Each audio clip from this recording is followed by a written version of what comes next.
Yorktown, Virginia, August of 1781. A young black man walks into the British camp alone. He wears the rough clothing of a field labourer. His name, he tells the guards, is James. He is a runaway slave from a plantation near Williamsburg. He knows the roads. He knows the back paths through the swamps. He is willing to take any work the British will give him, cooking, cleaning, digging latrines, anything. Just let him stay. The British look at him and see exactly what they want to see. An invisible man, a piece of the landscape, a young slave who fled his master and is desperate enough to sleep in the mud for a crust of bread. They ask him, "Can you carry messages into the countryside?" "Of course," James says. He knows every road and every crossing. "Good," the British say. "You will spy for us." What they do not know, what they will not know until the war is already over, is that every word James brings back to them has been carefully planted by an American general. Every message he delivers, every piece of intelligence he gathers, every secret he overhears, it all goes first to the Marquis de Lafayette. James is not their spy. He is their worst nightmare disguised as their servant. Friends, hello. With you is West Bell, and today we are going to talk about a man whose name almost no one remembers. He has no statues in Washington. His face is not on any currency. His grave remained unmarked for more than a century after his death. And yet without him, the final battle of the American Revolution might never have been fought. James Armistead Lafayette, the enslaved man who walked into the heart of the British Army, fed them lies for months, and fed the Americans the intelligence they needed to win the war. This is the story of the spy who vanished, the double agent who belonged to no one and was claimed by everyone, and of what happened to him after the war, when the country he helped create looked at his service and saw only the colour of his skin. But to understand James, we first need to understand the situation in the spring of 1781. 6 years into the war, the American cause is barely breathing. The Continental Army is underfunded, undersupplied, and exhausted. Mutinies have broken out in several regiments. The British still occupy New York and Charleston. The southern states are being torn apart by a brutal civil war between loyalists and patriots. And in Virginia, the wealthiest and most populous of the former colonies, the British have just unleashed their most dangerous weapon. His name is General Charles Cornwallis, the man who had already crushed the American Southern Army at Camden, who had chased Nathaniel Greene across half of North Carolina, who was now marching through Virginia, burning plantations, dispersing patriot militias, and projecting an almost supernatural confidence. Cornwallis settled his army at Yorktown, a port town on a peninsula between the York and James rivers. From there, he believed he could be resupplied by the Royal Navy and threaten Richmond, the new Patriot capital. Standing between Cornwallis and total control of Virginia was a young Frenchman, the Marquis de Lafayette, 23 years old. He had arrived in America 4 years earlier with almost no military experience and an enthusiasm that bordered on embarrassing. But in the years since, he had proved himself in battle after battle. Washington trusted him. And now he commanded the American forces in Virginia, fewer than 3,000 men against Cornwallis's 8,000. Lafayette knew he could not fight. Not directly. He needed to wait for Washington and the French fleet to arrive from the north. But to wait, he needed to know exactly what Cornwallis was doing, where his troops were positioned, how many reinforcements he expected, when the British fleet would arrive. Lafayette needed eyes inside Cornwallis's camp, and that is when James Armistead walked forward. Now a necessary pause here, because James's story cannot be told without understanding what it meant to be enslaved in Virginia in 1781. He belonged to a man named William Armistead. He was born into slavery around 1748, so he was roughly 33 years old at the time. He had spent his entire life on Virginia soil. He knew the roads, the fords, the hidden paths through the swamps. He knew how to move unseen. He knew how to listen. And in the spring of 1781, he asked William Armistead for permission to go to war. This detail matters. He did not run. He asked. Most enslaved people who participated in the revolution served on whichever side promised them freedom. And the British made that promise. Tens of thousands of enslaved people flocked to British lines. The British offered liberty to any enslaved person who escaped their patriot master and served the crown. James could have done exactly that. He could have run to Cornwallis, genuinely offered his services, and been free within days. He did not.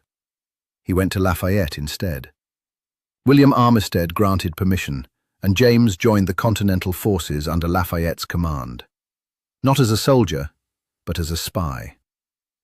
And here is where the genius of the operation becomes apparent. Lafayette did not send James into the British camp as an obvious infiltrator. That would have gotten him hanged within a week. Instead, he created a cover story that was both simple and so audacious it was almost invisible. James would enter the British camp as a fugitive slave, a runaway who had fled his patriot master. He would offer his services to the British, his knowledge of the terrain, his willingness to run messages, his complete invisibility to white eyes. The British, Lafayette knew, would see an opportunity. Here was a man who could travel through the countryside without raising suspicion, who could carry messages past American sentries, who could tell them which roads were safe and which were not.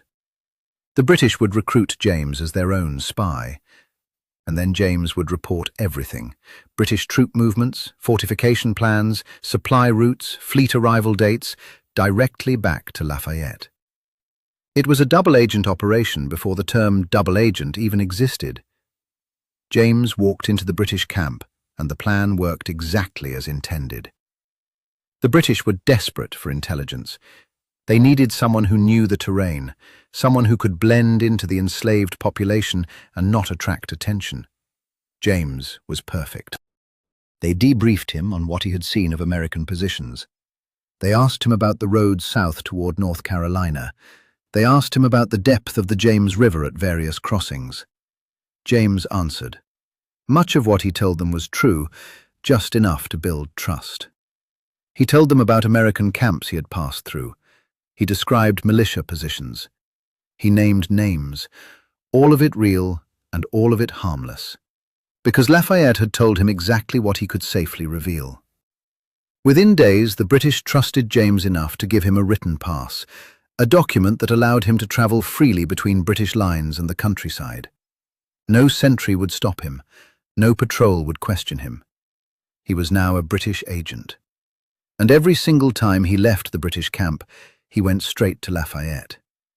For months, from that summer through the fall of 1781, James moved between two worlds. In the British camp, he cooked, he cleaned, he dug trenches. Nobody looked at him twice. Black men in the camp were invisible. They were servants, labourers, property. Officers discussed strategy over dinner while James served them their food. They talked about troop movements while he poured their wine, and James listened. He learned that Cornwallis expected reinforcements from New York by sea. He learned the exact number of British troops at Yorktown, roughly 8,000. He learned that the British had not yet fully fortified the approaches to the town. He learned that Cornwallis was increasingly nervous about the French fleet. All of this went straight to Lafayette. And then James did something even more dangerous. The British, fully convinced he was their agent, began sending him into the American lines to spy for them. They gave him messages to deliver to loyalist contacts. They asked him to observe American positions and report back. Lafayette saw an opportunity. James began carrying false information back to the British. He told Cornwallis that American forces in Virginia were larger than they actually were. He described non-existent artillery positions. He exaggerated the number of militia regiments marching south to reinforce Lafayette. He painted a picture of an American army growing stronger by the day, when in reality, Lafayette was hanging on by his fingernails, waiting for Washington to arrive. The false reports worked. Cornwallis grew cautious when he should have been aggressive. He stayed inside Yorktown's defenses, certain that a strong American force was closing in. He did not realize that Lafayette was bluffing, and that the bluff was working because an enslaved man in his own headquarters was telling him exactly what Lafayette wanted him to believe. And then, in September of 1781, the game changed. The French fleet under Admiral de Grasse arrived off the Virginia coast and defeated the British fleet at the Battle of the Chesapeake. Cornwallis was now cut off from resupply by sea. A few weeks later, Washington and Rochambeau arrived from the north with the main Continental Army and thousands of French troops. Cornwallis was trapped. But even now, James's work was not finished. The Allied siege of Yorktown was the largest military operation ever conducted on American soil. French and American forces dug trenches, positioned artillery, and slowly strangled the British defenses. The siege lasted 3 weeks. During those 3 weeks, James continued to move between the lines. He reported on British morale, which was crumbling. He reported on food supplies, which were exhausted. He reported on Cornwallis's state of mind, which was increasingly desperate. On October 19, 1781, Cornwallis surrendered his N81. Cornwallis surrendered his entire army. 8,000 British soldiers laid down their arms. The war was effectively over. And in the celebrations that followed, the toasts, the speeches, the embraces between Washington and his generals, 8,000 British soldiers laid down their arms. The war was effectively over. And in the celebrations that followed, the toasts, the speeches, the embraces between Washington and his generals, James Armistead was nowhere to be seen. He went home, to slavery. And this is where the story takes a turn that should make every American uncomfortable. The war ended in 1783. The Treaty of Paris was signed. The United States of America was born. And James Armistead, the man whose intelligence had made the decisive victory possible, was still legally enslaved. The reason was a cruel piece of legislation. In 1783, Virginia passed a law granting freedom to enslaved people who had served as soldiers in the Continental Army. James had not served as a soldier. He had served as a spy. A spy who never fired a musket. A spy whose service had intentionally never been recorded in official military documents because any paper trail could have gotten him killed. The law did not cover him. He had risked his life in ways that no line soldier ever had. A soldier fought during the day and retreated to camp at night. James had lived among the enemy for months, eating their food, sleeping in their quarters, listening to their conversations. Knowing that one mistake, one suspicious glance, one officer who decided to check his story, and he would hang from the nearest tree as a traitor. And the country he helped create said, "Sorry, you do not qualify." In 1784, Lafayette, who had returned to France after the war, received news of James's situation. He was outraged. That same year, he personally wrote a testimonial on James's behalf.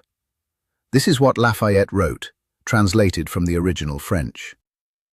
"This is to certify that the bearer, James Armistead, has served under my command as a spy during the last campaign, and that his service was of the utmost importance to the success of our operations. He perfectly acquitted himself with some important commissions I gave him, and appears to me entitled to every reward his situation can admit of." Think about what those words meant. A French aristocrat, the Marquis de Lafayette, hero of two worlds, writing a personal letter to petition for the freedom of a black man in Virginia. This was not a form letter. This was not a generic endorsement. This was Lafayette saying, "I know this man. I gave him orders personally. He saved my campaign. Free him." 2 years later, in 1786, the Virginia General Assembly finally passed a private act freeing James. He was approximately 38 years old. He had spent 5 years waiting for the country he saved to decide he deserved to be a person.